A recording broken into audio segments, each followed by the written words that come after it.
Constitutional and non constitutional bodies की series में आज हम डिस्कस करेंगे यूनियन पब्लिक सर्विस कमीशन। चलिए देखते हैं, सबसे पहले हम इसके नाम से शुरू करते हैं। यूनियन पब्लिक सर्विस कमीशन मतलब एक सर्विस कमीशन, एक सेवा आयोग जो कि पूरे यूनियन के लिए है। हम जानते हैं कि हमारा भारत बहुत सारे प्रदेशों का एक संघ है। इसमें तमाम प्रदेश हैं और सभी प्रदेशों के लिए मतलब पूरे प्रदेशों के संघ Bharat is the union of states.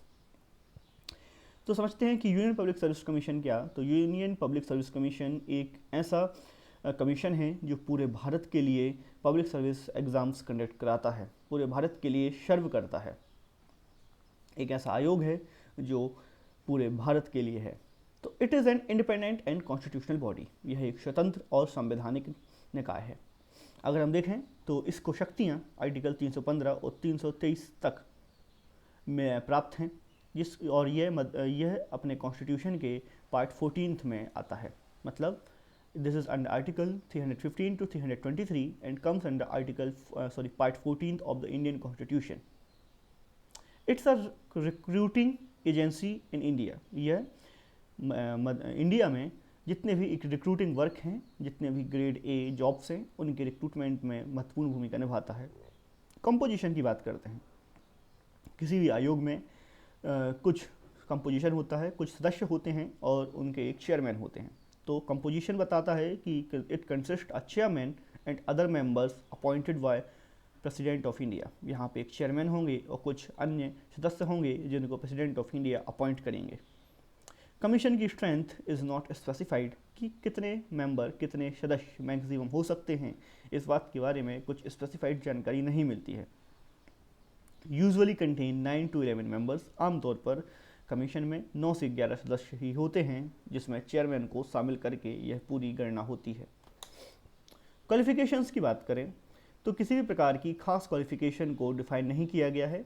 बस एक शर्त रखी गई है कि कम से कम आधे सदस्य जो कमीशन के मेंबर हैं उनने राज्य सरकार या केंद्र सरकार के अधीन कम से कम 10 वर्षों तक, मतलब they have come at least 10 years of experience of working under the central government or the state government। Service conditions की बात करें तो प्रेसिडेंट के द्वारा इनकी सर्विस कंडीशंस को डिटरमाइन किया जाता है। टर्म ऑफ ऑफिस की बात करें तो कितने समय तक ये अपने ऑफिस में रहेंगे, तो यह है 6 years और until 65 years of age। मतलब या तो यह अपने दफ्तर में 6 वर्ष का कार्यकाल समाप्त करेंगे और या फिर 65 वर्ष की आयु अचीव करने तक यह अपने दफ्तर में रहेंगे। और इसकी शक्तियाँ आर्टिकल 316 के माध्यम से प्राप्त होती हैं। हम इनके रिमूवल की बात करें, हमने देखा कि इनके कमीशन का क्या कंपोजिशन है और हमने ये भी देखा कि कितने मेंबर्स हो सकते हैं, क्या क्वालिफिकेशंस हैं और कितने समय तक ये अपने ऑफिस में रह सकते हैं। तो इसी कड़ी में हम देखें कि इनको हटाए जाने के क्या प्रावधान हैं। तो इनके रिमूवल के प्रावधान आर्टिकल 317 से प्राप्त हैं। President in manner as provided in constitution. मतलब प्रेसिडेंट ही इनको हटाएंगे और उसी तरीके से हटाएंगे जिस तरीके से भारतीय संविधान में वर्णन है। रेजिग्नेशन जो है, अगर ये देना चाहें अपने त्यागपत्र, तो ये प्रेसिडेंट के नाम से अपना त्यागपत्र दे सकते हैं। अब बात करते हैं एक्टिंग चेयरमैन की। तो एक्टिंग चेयरमैन क्या होते हैं। हमने देखा होगा कि जब हमारे स्कूल में कभी हमारे प्रिंसिपल एब्सेंट रहते हैं तो वाइस प्रिंसिपल या किसी भी वरिष्ठ शिक्षक को प्रिंसिपल का पद सौंप दिया जाता है। उस समय मतलब उनको उनके दायित्व निभाने का जिम्मेदारी दी जाती है। तो when office of chairman falls vacant, acting chairman का अस्तित्व तभी है जब जो चेयरमैन का ऑफिस है वह किसी भी वजह से खाली हो। When chairman is unable to perform his functions, और फिर चेयरमैन अपने दायित्वों को, अपने फंक्शंस को निभाने में अक्षम हो, वह वजह हो सकती है एब्सेंस या सम अदर रीज़न। चलिए देखते हैं कि इनकी रिमूवल कंडीशंस क्या हैं, मतलब किन आधारों पर इनको हटाया जा सकता है।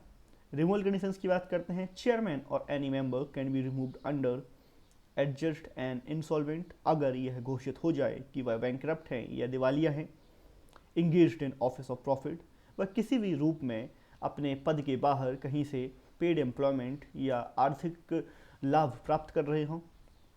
इन्फिनिटी ऑफ माइंड और body in opinion of president, और अगर राष्ट्रपति को लगता है कि वह शारीरिक या मानसिक रूप से उस कार्य को निभाने में, उस पद के दायित्व को निभाने में सक्षम नहीं है। Chairman of members can be removed for. अब एक और बात आती है कि चेयरमैन या मेंबर्स को हटाया जा सकता है, और यह बिंदु है मिसबिहेवियर, कि उनको मिसबिहेवियर के आधार पर भी हटाया जा सकता है इन 3 बिंदुओं के अतिरिक्त। तो प्रेसिडेंट सुप्रीम कोर्ट को मिसबिहेवियर की सूचना देंगे और सुप्रीम कोर्ट के माध्यम से एक इंक्वायरी कंडक्ट करी जाएगी। मतलब इस इंक्वायरी में अगर सुप्रीम कोर्ट एडवाइस करें तो यह प्रेसिडेंट को बाइंडिंग होगा, प्रेसिडेंट पर ऊपर बाध्यता होगी कि इंक्वायरी के बाद और सुप्रीम कोर्ट के सजेशन के बाद अगर हटाने का सजेशन दिया जाता है तो सुप्रीम कोर्ट को कंसर्न चेयरमैन या मेंबर को उसके पद से हटाना होगा। एक और बात है कि जब तक इंक्वायरी चलेगी तो यह चाहें प्रेसिडेंट तो चेयरमैन या मेंबर को उनके पद से सस्पेंड कर सकते हैं। हमने एक वर्ड यूज़ किया मिसबिहेवियर, तो समझते हैं कि मिसबिहेवियर है क्या। तो अगर भारत सरकार के या किसी भी राज्य सरकार के द्वारा किए गए किसी भी अनुबंध या समझौते से व्यक्ति जो ऑफिसर हैं वो चिंतित या इच्छुक हैं तो यह मिसबिहेवियर की कैटेगरी में आएगा। मतलब आप अपने दायित्वों के बाहर भारत सरकार की योजनाओं के माध्यम से, भारत सरकार के अनुबंधों के माध्यम से और समझौतों के माध्यम से आप कुछ लाभ अर्जित करने की अपेक्षा रखते हैं। और इसके अलावा मिसबिहेवियर की एक और डेफिनेशन ये है, मतलब इसी डेफिनेशन को आगे एक्सटेंड किया गया है कि आप किसी भी कंपनी के माध्यम से, मतलब प्रत्यक्ष या परोक्ष रूप से अगर आप लाभ अर्जित करते हैं तो भी आप मिसबिहेवियर की कैटेगरी में आते हैं। मतलब कंसर्न संबंधित जो मेंबर या चेयरमैन हैं वो मिसबिहेवियर के कैटेगरी में आएंगे। चलिए हम इंडिपेंडेंस मतलब स्वतंत्रता की बात कर लेते हैं। अब पूरे भारत के लिए इतना जिम्मेवार पद है तो उनको कुछ तो स्वतंत्रताएं होंगी। तो हम बात करते हैं पहली स्वतंत्रता की कि इनको सिर्फ कॉन्स्टिट्यूशनल ग्राउंड पर ही हटाया जा सकता है। मतलब संवैधानिक पृष्ठभूमि पर ही, संवैधानिक आधार पर ही इनको हटाया जा सकता है। इनकी जो सर्विस कंडीशंस हैं, एक बार इनको अपॉइंटमेंट मतलब इनकी नियुक्ति के बाद इनकी सेवा शर्तों को परिवर्तित नहीं किया जाएगा, खासतौर पर उनकी डिसएडवांटेज में। मतलब नकारात्मक रूप से इनकी सेवा शर्तों को परिवर्तित नहीं किया जाएगा।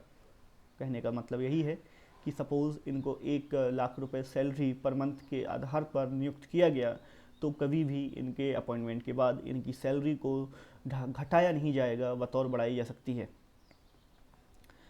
सैलरीज, अलाउंसेस, पेंशंस ये सभी कंसोलिडेटेड फंड ऑफ इंडिया से चार्ज किए जाएंगे और ये वोट ऑफ पार्लियामेंट के अधीन नहीं होंगे। इसको हम आर्टिकल 322 के माध्यम से समझ सकते हैं कि expenses of commissions are held by consolidated fund of India.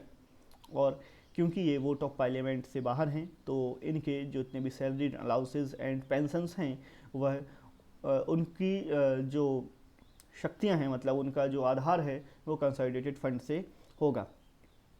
Chairman की बात करें तो चेयरमैन जो है वापस से एलिजिबल, मतलब दोबारा एलिजिबल नहीं होंगे फर्दर एम्प्लॉयमेंट के किसी भी गवर्नमेंट ऑफ इंडिया के किसी भी पद पर, और या फिर स्टेट गवर्नमेंट के किसी भी पद पर।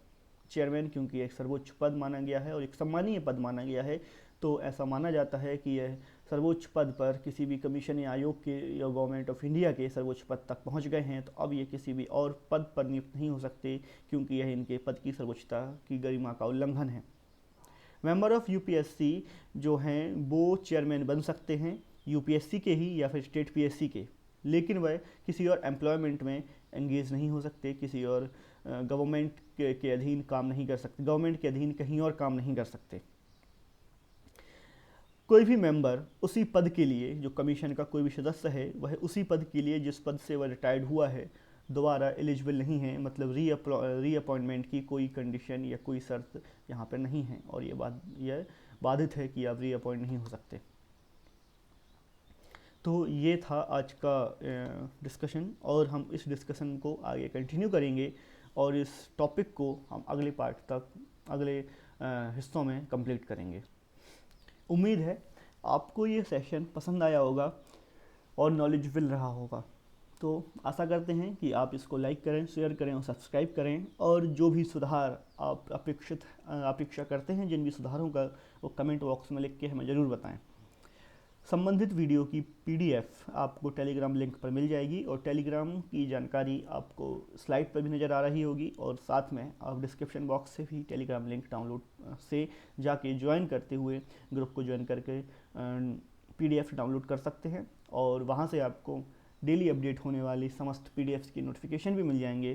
तो आप डेली विज़िट करके इम्पोर्टेंट जितना भी constitution and non constitutional bodies से रिलेटेड डाटा है उसको स्टडी कर सकते हैं। Thank you so much, that's all for now, God bless you all.